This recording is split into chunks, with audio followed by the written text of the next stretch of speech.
Hello, everyone.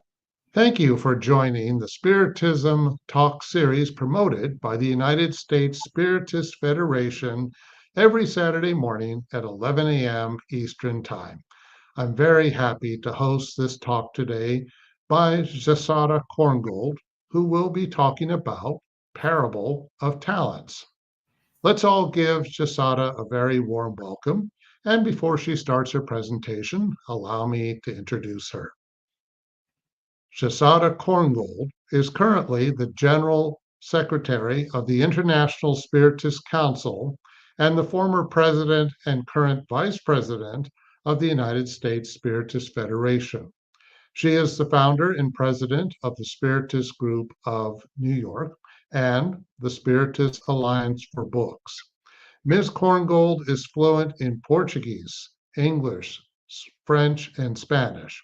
She is an international speaker, a published author, and a translator. Ms. Korngold works for Brazil Child Health Dara Institute as its main executive. Hi, Jussara, how are you? Hello, Peter. So please take this opportunity to send your questions during the presentation using the chat window. Jussara has reserved time to address your questions and comments once she concludes her presentation. Jussara, it's all yours. So, good morning, everyone. We are very happy to be here with you for this work with United States Spiritist Federation, a work that we have started some years ago and that we continue doing, having each and every week so many people that come here and give their talk and share their knowledge and enlighten our lives. And this is what I'm trying to achieve here today with this topic that we are going to be talking to you, that we have selected for today, that we call, like, gifts of life. What we There are so many gifts, there's so many things that we have received from life when we receive before reincarnation. And usually we take for granted all the blessings that we have. And in order to do that, we are going to be using as basis for our reflections today, the parable of the talents. Of course, this is a very well-known parable, but we will try to bring different angles so that we can reflect even more about all these gifts of life that we were talking about and how important it is for us to go into that. So when we are talking about parables, parables are known as being an allegorical narrative conveying an indirect message through comparison or analogy. And sometimes, when we talk about parables as well, most people are going to refer to them as being a parable that has some kind of a religious or moral precept. I don't know if you know, but even Benjamin Franklin, he wrote some parables as well, not necessarily religious, but with moral precept.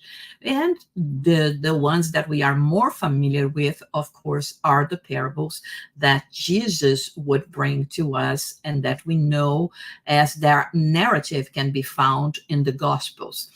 Parables normally are divided into three classes. What kind of parable are we talking about? So the first one, it could be said as being the true parables, parables that exemplify our daily life. So the illustration is drawn from daily life, so their teaching can be universally recognized. So there is one of the parables that Jesus presents, the sheep separated from the flock, that at the time of Jesus was very common. So people would relate, even if they were not directly doing that, they would relate, they would know, because that were part of their lives, of what they were living. So they were considered to be real facts. But behind the real facts, behind things that we were drawn, like Jesus were drawn from daily life, there could be a teaching, that could be a moral precept. parables that were presented as stories, so referring to past events, more specifically centered on a person. So here we have the parable of the unfaithful steward, the one that have received some duties to fulfill and he has not fulfilled. So and Jesus come and presents as a story, not necessarily based on real facts, but facts that were probable and things also that could relate directly to the lives of people. And some illustrations that we say. So stories that when we wanted to explain better a concept, we will use this kind of illustration. So when the Pharisee comes to Jesus asking how could he guarantee to enter into the kingdom of God, and after providing a question that would lead the Pharisee himself to provide the answer, which would be, to follow the examples, the teachings of Jesus, of God, to love God above all things and to others as oneself. He gives an example, the parable of the Good Samaritan. So as in a way to illustrate the point that he wanted to get into. So this is how a parable works and how we are going to be also utilizing the parable of the talents today. So in order for us to get the moral precepts, to be able to apply them in our day-to-day lives and see how much it has really actually to do with us, especially in the case of all those who are looking for, more spiritual way of going on with their lives. One of the things that was commonly asked was, why did Jesus would speak in parables? And one of the things that we have is accessibility, because they were this form of communication that common people could understand, using, like we said, examples and words of these everyday situations. Another one is in terms of memorability, it's much easy for us to remember the stories, the parables, and to transmit orally to others so that the message could go across, because one would be saying, oh, I just heard this parable from Jesus, or this story from Jesus. And they would be replicating it very easily. There is always a challenge as well, because sometimes, when we think we got into the first layer of the parable, we understand what it is in the first layer of the parable. There are so many other layers. There are so many different teachings that we can gather from them if we just move the angle a little bit. And this is what we are doing 2,000 years later. We are still studying the parables and becoming fascinated in complete awe with the different angles that it presents to us before the 21st century. But of course, there was this fact of discretion as well. And sometimes, Jesus really wanted to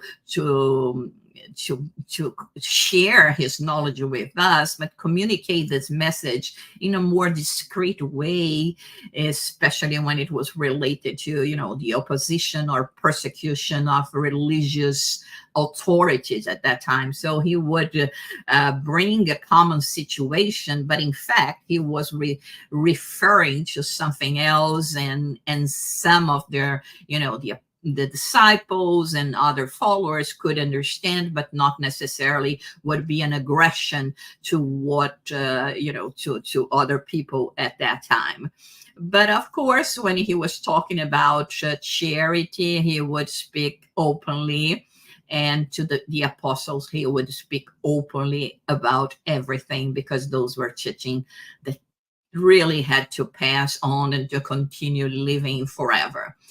Let's talk about a little bit about the monetary values, because I don't know about yourselves, but every time I heard the story or the parable about the parable of the talents, I mean, I don't know why it to me always came the idea that you were receiving like maybe one tiny coin, and so now we know exactly, I mean, what a talent is. The most common coin that we had, a way of transactions at that time, was the denarius. The denarius was basically a value of a day work. And so people would expect to receive about 300 denarius a year, the drachma being the same thing. But when we talk about a talent, the talent we are talking about, um, depending on the the metal that we are talking about, if it's silver, if it's gold, if it's lead, if it's iron, it will be a different weight. So one talent will be a certain amount that will represent at least something about 70 pounds in 70 pounds of a metal. So we are really talking about a bag or bags of money, of denarius, that would represent this amount of money. So we are not talking about a small quantity of money. We are talking about a very reasonable quantity of money, of value, of monetary value here when we are talking about a talent. So here comes the parable of the talents. We know that the master went on a long journey, and he called his servants and entrusted his possessions to them. Entrusted being here the key word. He was not giving to them. He was entrusting them to take good care of that, what he was bestowing to them as being necessary for them while they were not in the company of the master. So to one, he gave 5 bags of gold. In this case, the 5 bags of gold representing this about 70 pounds of gold. To another one, 2 bags, to 70 pounds each, right? And another one bag, each according to their own ability. So it's so interesting when we think about that, because he was not just giving them and choosing an amount randomly. It was really very well thought in terms of how much do I think this servant can really hold and can be entrusted in the case of taking care of this value, this opportunity, right? The bags of gold in this case. So the man that received the 5 bags, as the parable goes on, put all this money to work, and at the end, he managed to get another 5 bags. So the same happened with the one that had 2 bags and gained 2 more. But the one that received 1 bag, he went off, dug a hole in the ground, and hid his master's money. What was his thought at that moment? That he would not risk getting in the bad side of his master, perhaps, or there was a huge amount of money, because it was, like we said, 1 bag of 1 talent was a huge amount of money already, and he didn't want to take any responsibility in losing it, or not being able to give it back to the master after all. So after a long time, the master returned. He calls the servants to settle accounts with them. And of course, the first one comes and says, well, he gave me 5 bags, I gained 5 more. And the master replied, well done, good, faithful servant. You have been faithful with a few things, so I will put you in charge of many things. Come and share your master's happiness. The same happened with the one of 2 bags of gold. He said, well done, good and faithful servant. You have been faithful with a few things. I will put you in charge of many things. Come and share your master's happiness. But here comes the one that received just one bag, 1 talent. So he said, I knew that you were a hard man, harvesting where you have not sown, and gathering where you have not scattered seed. So I was afraid, and I went out and hid your gold in the ground. See, here it is, it belongs to you. So he thought for a moment that he would be pleasing the Lord. He didn't quite get the idea of what was the intention upon receiving this value, what the Lord was trying to do to him. So the response from the Lord is, you wicked, lazy servant. So you knew that I harvest where I have not sown and gather where I have not scattered seed. Well, then you should have put my money on deposit with the bankers, so that when I return, I would have received it back with interest. So take the bag of gold from him and give it to the one who has 10 bags. For whoever has will be given more, and they will have an abundance. Whoever does not have, even what they have will be taken from them. So let us understand a little bit the reasoning behind all of that. First of all, the giving of responsibility, the entrusting each one with the talents, and it's very interesting because of course, that was not what the meaning of the word at the time that Jesus presented the parable, right? I mean, it really represented an amount of money. But today, when we talk about talent, we are really talking about gifts of life. We are really talking about,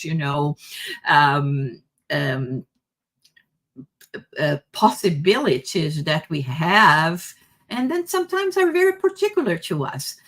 Sometimes some people are very musical, others are very artistic, others are much more related to science or to spirituality or to acts of charity. So we and cookery and that's why we have so many different professions, right? Because we will try to apply the talents that we have. So in this case, this is how Jesus presents a parable that travels, beyond all the ages, and it still has so much meaning to us. Like, if I'm entrusting something to you, it's like, I'm also giving you a possibility, to push you further, to get from something, to acquire more values for yourself.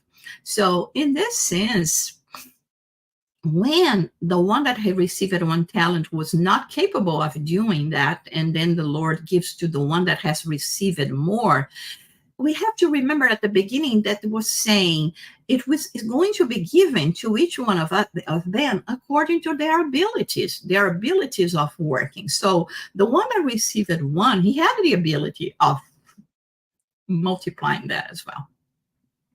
It was just that he was afraid. He was lacking responsibility. And in this case, when this talent, or let's say this amount, is transferred to the one that we have received more, clearly, because this is the one that has shown that has enough responsibility to deal even with more possibilities than before.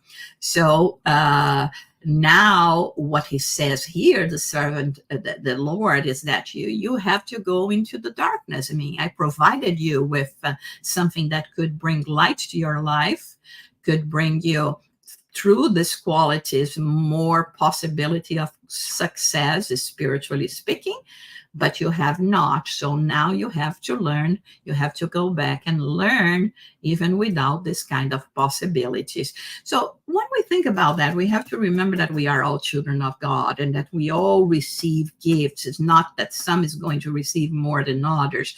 Even when we are talking here, oh, but one received 5, the other 2, the other 1, according to their ability. The ability is conquests that we ourselves are going to be achieving throughout our incarnations.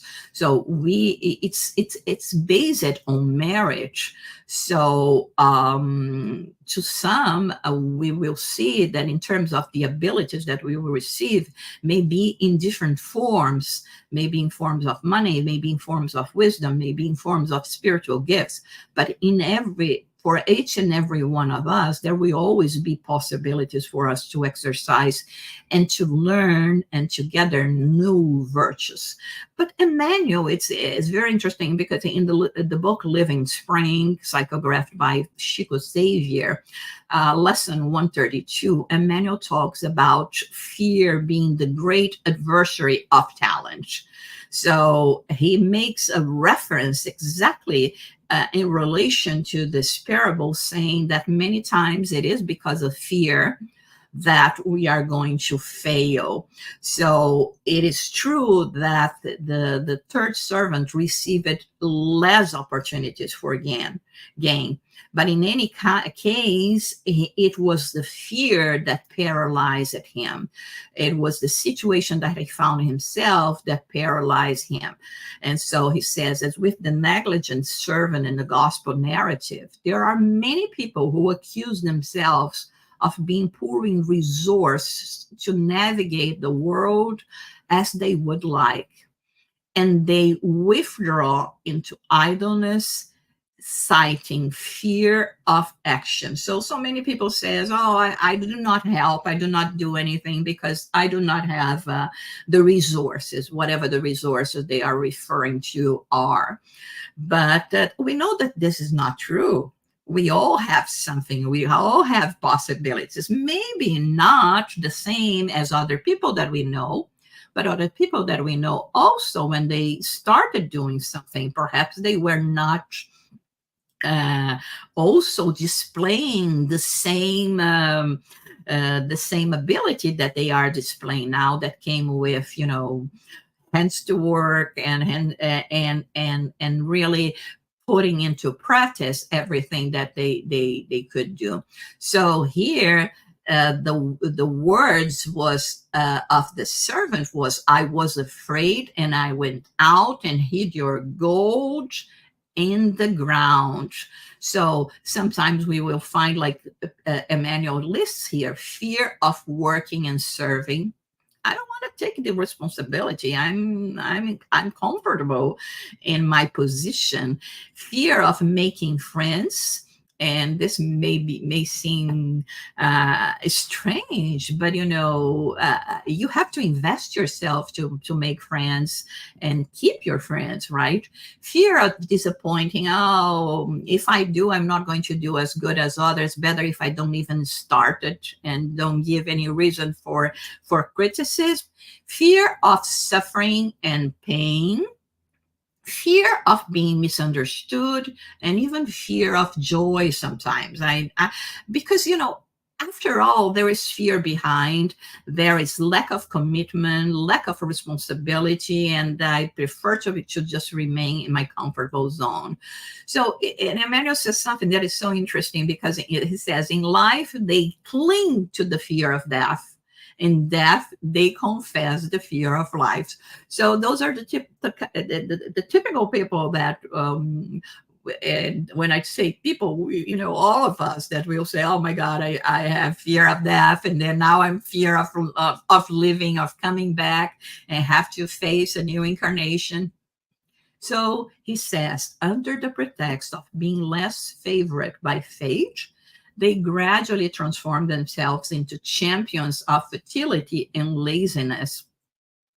No matter how dark the path you've been led to by circumstances, enrich it with the light of your efforts in goodness, because fear did not serve as an acceptable justification in the settling of accounts between the servant of the Lord. So here, Emmanuel is taking this lesson and telling us, listen, if you think using the excuse of being fearful that it would not be enough, this is not accepted and excused. You have to do the best with the possibilities that you have, even if it's not that many great possibilities. Many companions become accustomed to lamenting over talents they do not yet possess, forgetting the blessings that already grace their lives. It's something that we see in human beings, in ourselves, right? We are always aiming for things that we do not have. If you have something, you may be happy with that, but now you want something else. And then we want something else. And then we want something else. And we stop valuing everything that we have and that we have conquered throughout the years. And so he's telling us here, reflect on the opportunities available to you, and you will grasp the scope of the advancements bestowed upon you by divine providence. An advancement represents an early concession with specific objectives in mind.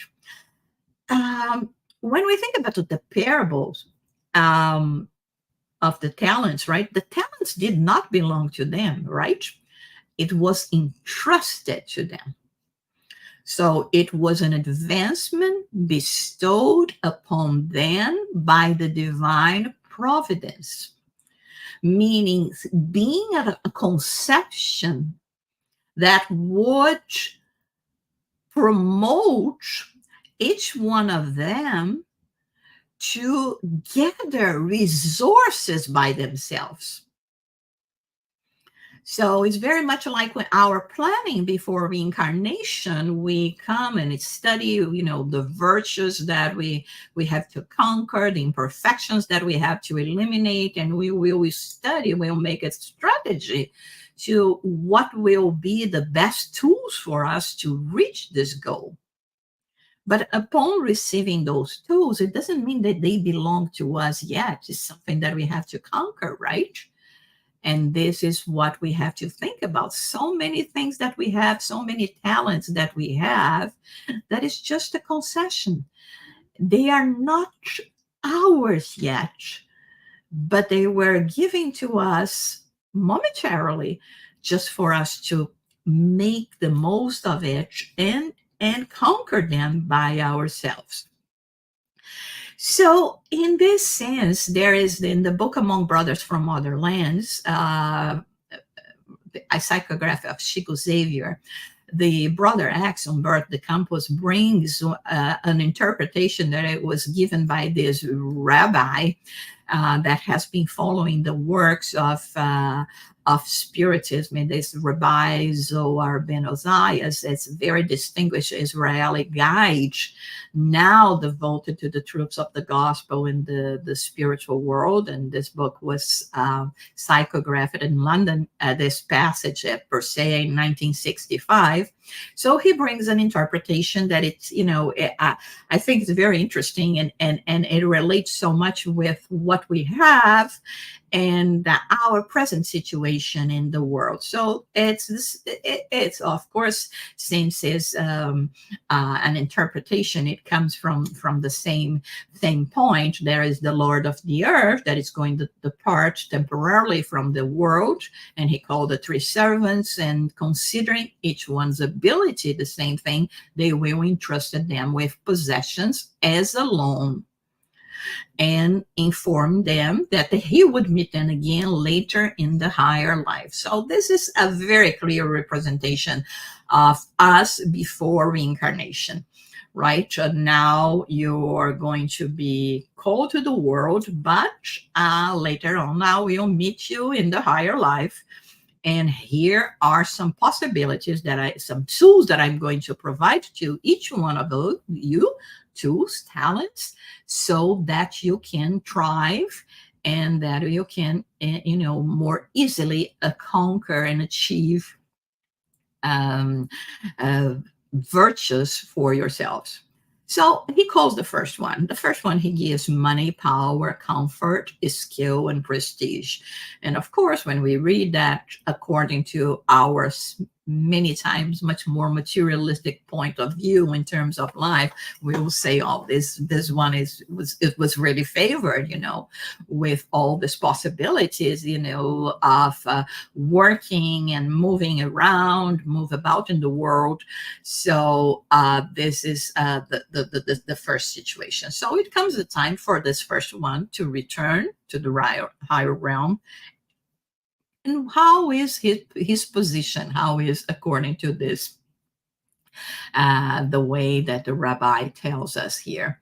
He says, Lord, I have made many mistakes, but I have begun to cultivate, albeit with small results, another 5: work, progress, friendship, hope, and gratitude.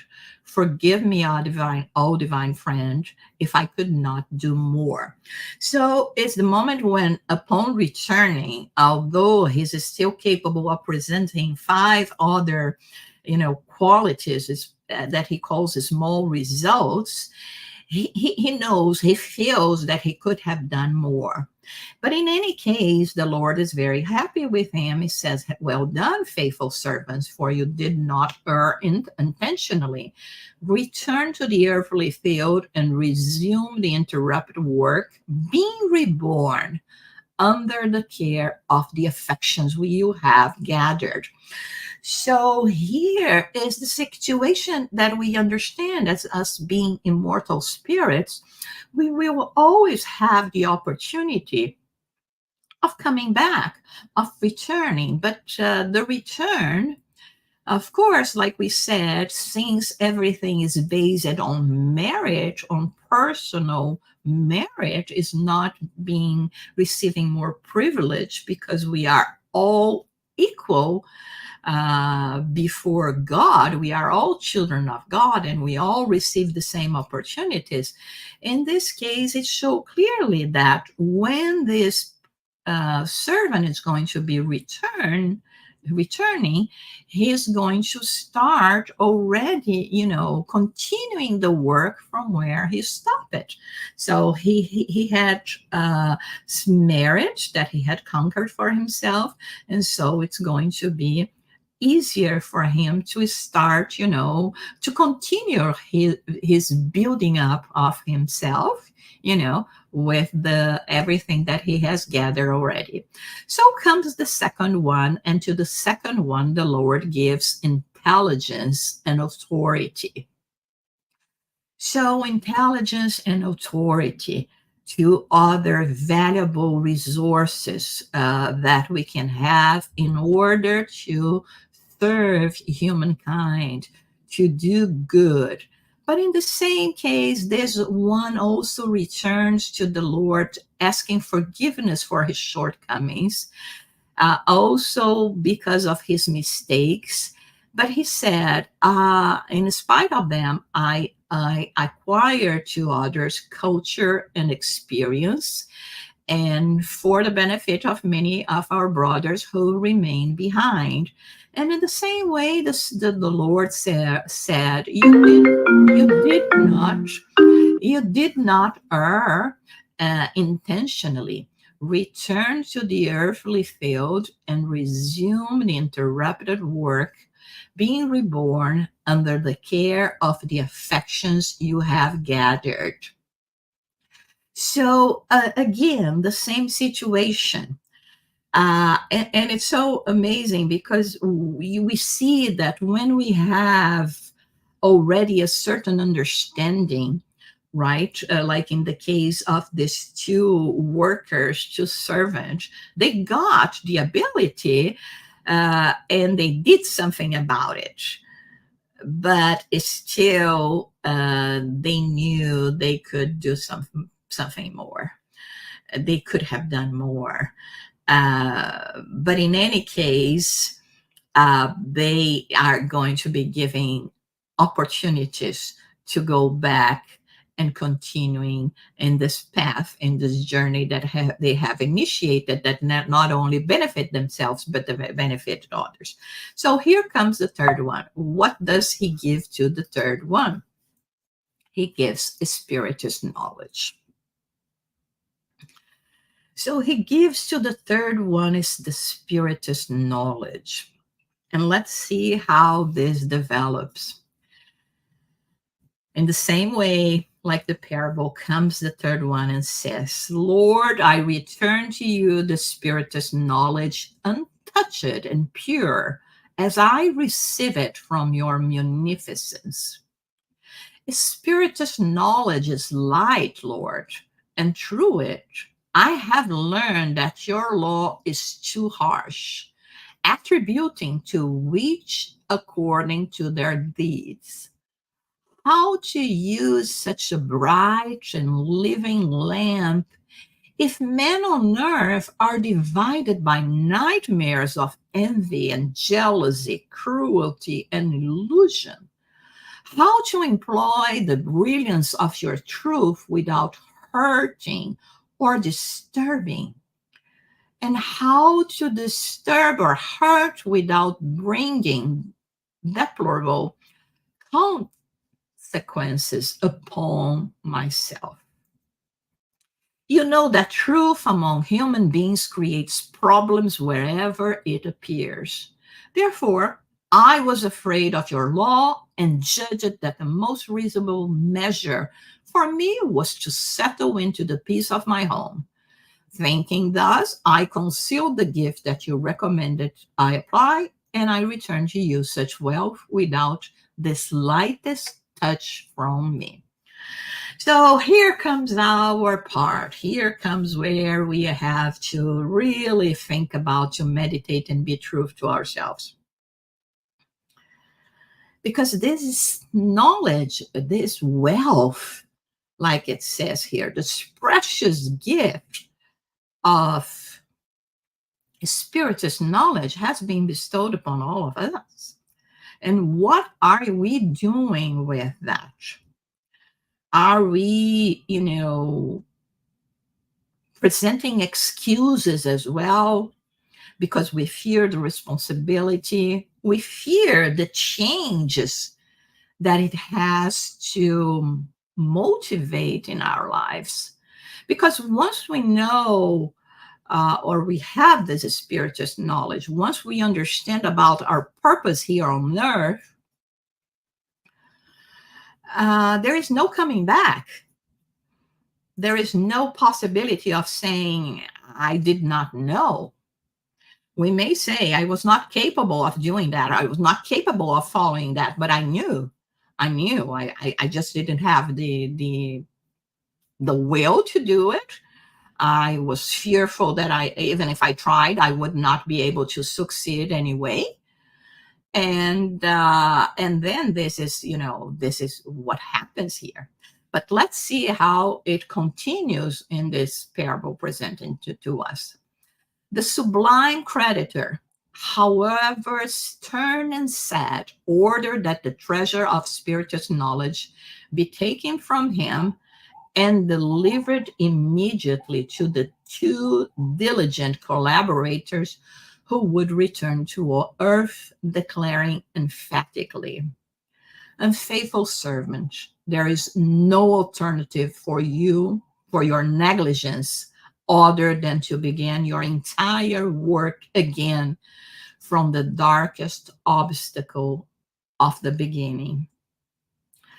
But then he comes and says, Lord, Lord, where is your fairness? You gave my companions money, power, comfort, skill, prestige, intelligence, and authority. and to me you granted only Spiritist knowledge. How do you place the full weight of your severity upon me? So at this point, he had not yet completely understood that to which was given according to their possibilities. And to him, somehow, even he was the one that perhaps didn't present as much. It was given the most precious one because it was the start, the beginning for him to be able to deal with others with responsibility. Because this is what we see in the world. This is what happens when we see people that get so much money, so much prestige or intelligence, but they do not have the Spiritist knowledge.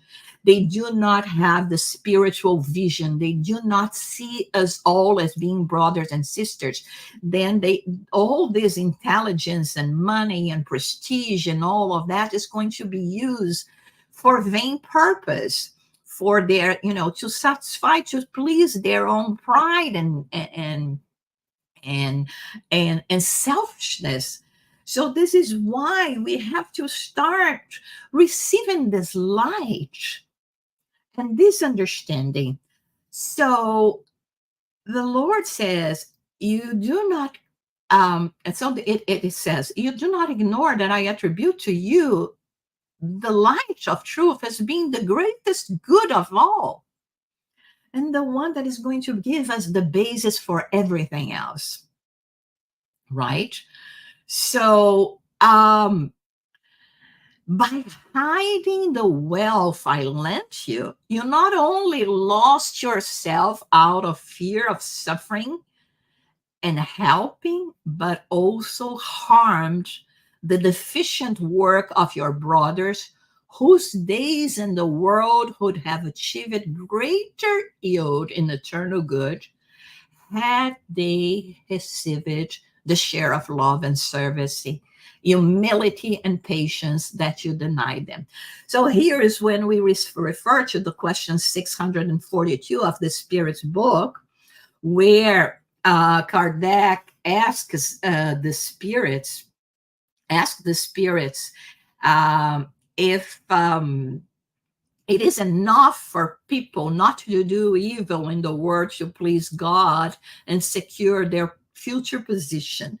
And the spirits replying say, no, one must do good within the limits of your powers, because we will be held accountable for any evil that result from us not having done good, which is exactly what the Lord is telling him now. Not only you have lost a precious opportunity for yourself, but you didn't share this light. You didn't share this knowledge that would have been the solution, or at least the beginning, for so many people, for them not to be dismayed, for them to understand their purpose in life, for them to understand that they are loved, for them to understand that there is always protection and love and guidance and mercy that we receive from God. And this is the most,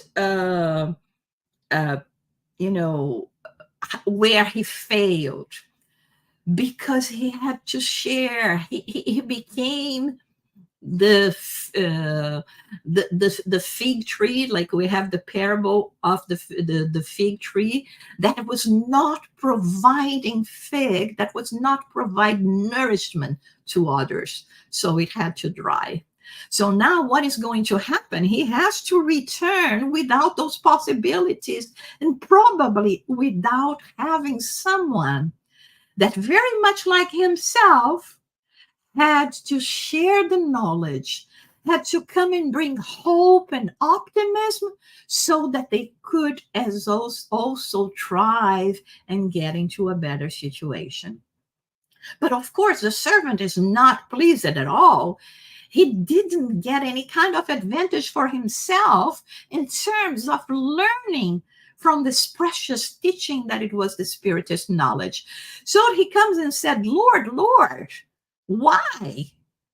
Why such rigor if your law is of mercy and justice? So he uses the goodwill, he uses mercy and justice. He has not yet understood what he was supposed to have done. And so at this moment, the Lord goes away, and the assistance of the Lord comes and guides the unfaithful servant into the shadows of a fresh start. So he's going to be prepared for a new reincarnation, clarifying to him that yes, the law is indeed the embodiment of mercy and justice, but with a distinction. For those unaware of their duties, justice comes through the warrant of mercy. But for those that are aware of their own responsibility, mercy comes through the confines of justice. And now this is what he needed. He needed to return. He needed to start and, facing even more difficult situations, because at this time, not as punishment, but because if it was given to him again, with this line of reasoning that he was still having, like, where is your mercy and justice? Why such rigor? He had not learned the lesson. He would have continue being idle in relation to this precious wealth. So at the present moment, he had to start from one point where he would start understanding that if he had certain possibilities, he could be making his life so much easier. And so, I finished the presentation, but I'm just going to conclude my thoughts. And it's so incredible when we read all that, when we think about this. This parable, the way that Jesus presented, the way that Humberto de Campos brings to us in this book, Among Brothers of Other Lands, from other lands, and how we ourselves are situated in our current incarnation.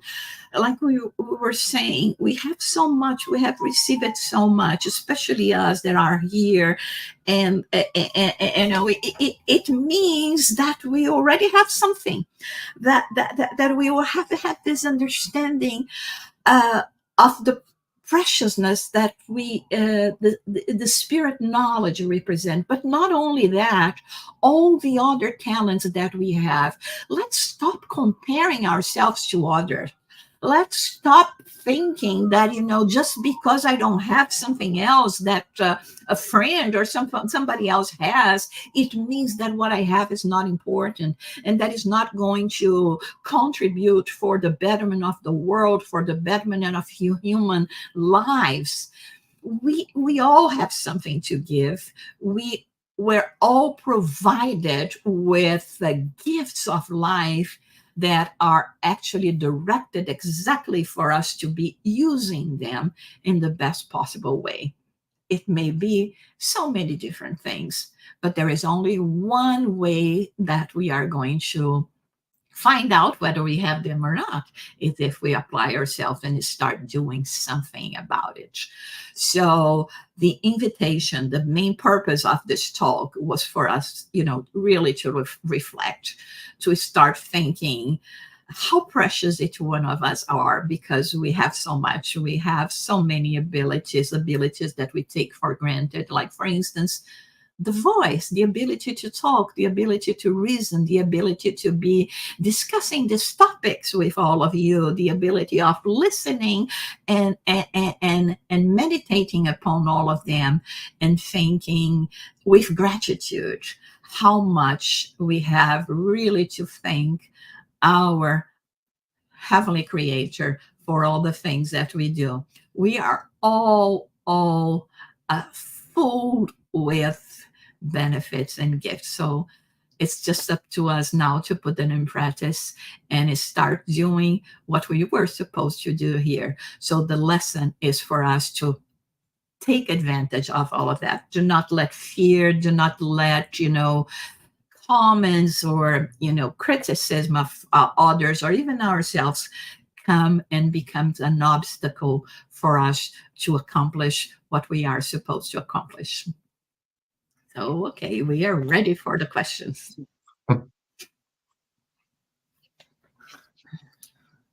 Thank you, Jussara, for the reflections you provided. Please stay with us for the Q&A session after some announcements. On September 21st, the 18th U.S. Spiritist Symposium took place in Boston, Massachusetts, featuring enriching lectures, panel discussions, and a dynamic Q&A session. We invite everyone to watch the full event on the USSF YouTube channel. Don't miss out on this opportunity to deepen your understanding about Spiritism. Number 2, Introduction to Mediumship, a free virtual course for beginners. The U.S. Spiritist Federation is thrilled to invite individuals eager to explore the realm of spirit communication according to Spiritism. Check out the new course at learn.spiritist.us or scan the QR code on the flyer. Number 3, podcast-like series, Psychology and Spirituality, a Bridge to a Better Life, based on the works by Joanna DeAngelis. A new episode every Friday at 7 p.m. Eastern Time, available on YouTube and Spotify. Next, Spiritist app Be My Hope is available now on the App Store or Google Play. This app offers uplifting content in a collection of videos, daily messages, and audio materials. Download it now.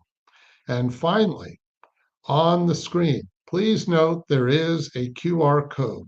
If you want to help the USSF produce more publications and promote Spiritism to everyone, scan the QR code on screen for your donation.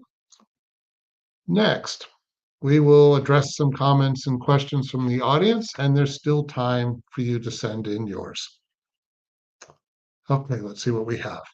From the U.S. Spiritist Federation.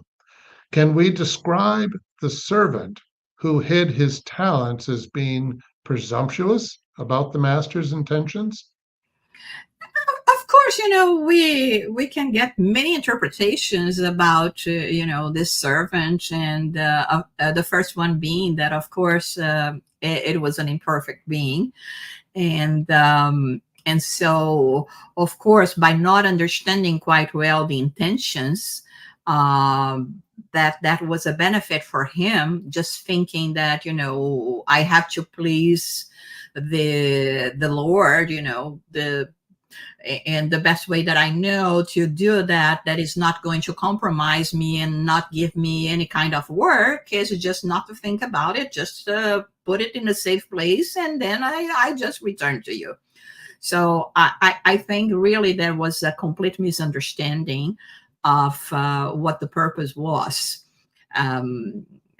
Maybe if he had risen a little bit more, or he could have even, if we wanted to elaborate things that comes from a parable, he could have been talk to the other two and say, hey guys, what you got so much more than I did, what are you guys going to do with all this, this money, with all these resources? Help me, because I cannot make a decision. Even after he hid that, there was time. It was not that it was immediately. There is a time frame in this whole situation. But yeah, it's in a story to illustrate, right? And to show that, unfortunately, many times this is what happens. We don't seek advice. We misunderstand the intention, and we misunderstand the value. Right, so that's what I think it happened here, and this is the lesson for all of us to understand this. Good point. Sometimes it's very hard for people to fully understand what the task really is. Mhm. Okay, question from Daniel Santos. Hi, Daniel. Hi, Zasada. Great talk. How can we apply this particular teaching toward our family members on a daily basis? Oh, this is wonderful, Daniel, because I think that one of the best gifts that we can give in terms of family life, in terms of being parents, is education. And here, of course, we besides the formal education that we are talking about, we are talking the education in terms of the moral, in the moral sense, and the spiritual sense of our family members. But the thing is, it's very hard for us to remember that we can only provide them education. We cannot, from that point on, say what they are going to be doing with all of that. And I think this is one of the best talents we have. Give this education, give true examples, right? As in terms of how we act, how we respond to things in life, and to our children, to our family members, because they are the closest one. They are the ones that are first are going to they are going firsthand to benefit from our good actions, and be hurt by our bad actions. So if we can give them education, if we can provide them with the resources, the moral, spiritual resources, this is us distributing talents, and then this is more circle, but the most important one, the ones that were directly given to us, so that we could contribute with little by little changing the world. Okay, thank you. All right, next question from the U.S. Spiritist Federation. In thinking about the bestowing of talents, can one draw a line between personal responsibility and prudence versus the taking of risk? Well, since we will be trying to find excuses in everything, I don't think as human beings we are at a point that we will be too much worried about being prudent, right? What is more difficult for us is really to take personal responsibility. So we may hide as well behind being a prudent person. Oh no, I'm not going to do that because I'm not going to risk that because I will transform something that can be negative, like fear. I fear doing that just because I'm prudent.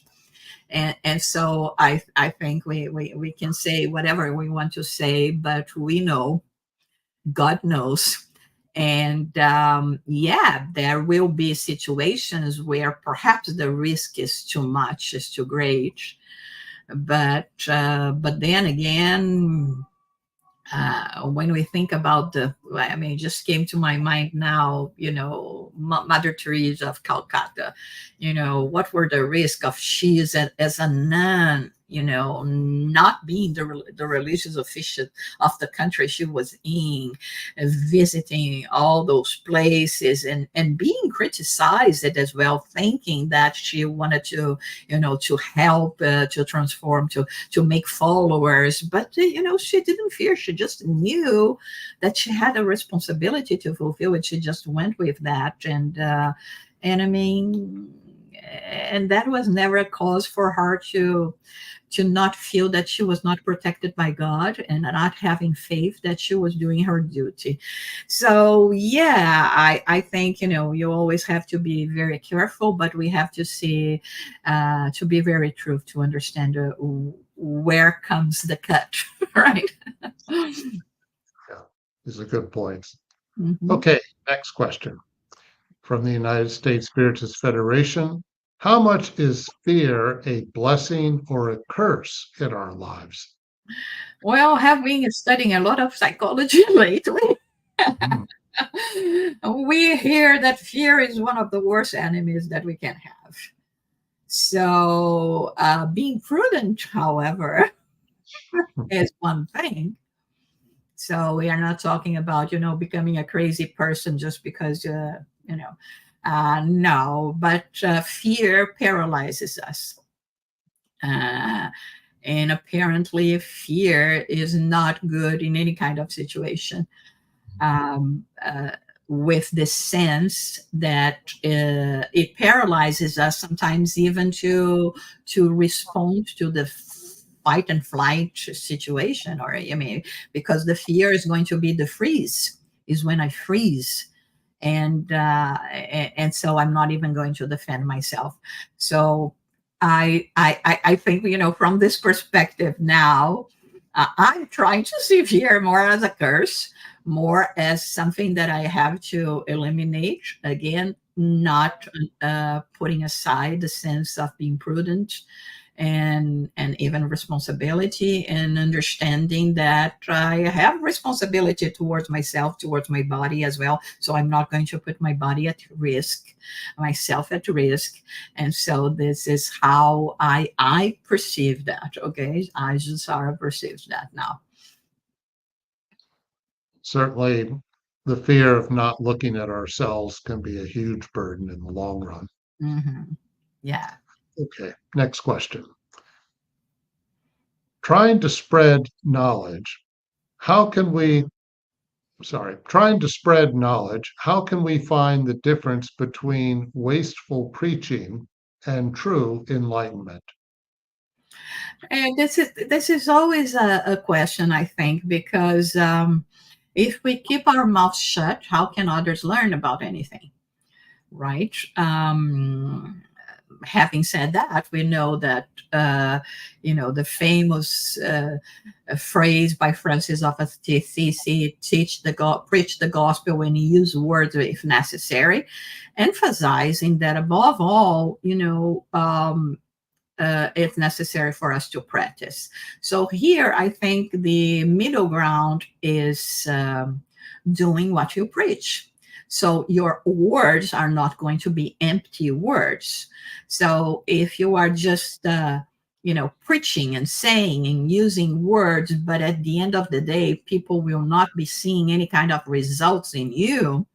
And here we are not talking about people perceiving you as being perfect, because, well, there is not even a possibility, right? But thinking that, or at least you think that about yourself. This is something different. So I think it's very important for us, this is how I perceive when people comes and start telling me things that we could say in terms of things for me to learn in terms of spiritual things. I feel the energy that comes or do not come from them.